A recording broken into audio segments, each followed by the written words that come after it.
Байтұрсынұлы. Ақын Крыловтың «Зеркало и обезьяна» дегенді айна мен маймыл деп қазақ тіліне аударған.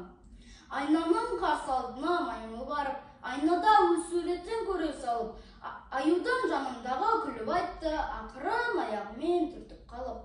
Бері қара, бұл кім, өзі мынау перін, білмеймін қайдан шыққан мұндай көрім. 12 мүшесінің бірі, ондай емес, көз салып қарап тұрсам әрбір жерін. Мен бұған титтей ғана ұқсас болсам, ішіме пышақ салып өлер едім. Ол рас, 5-6 бар екені, кейіпсіз мә осындай бөлелерім. Маймылжан біраз ғана етсен төзім, менің ба жалғыз ауыз айтар сөзім. Әуругі бөлелерін санағанша, абайлап қарашы әуелі өзіне өзін. Аюдың бір ақылы айтқан досқа, бірге жүріп, бірге тұрған көңіл қосқа, алды жөн адасқанның деген сөз ғой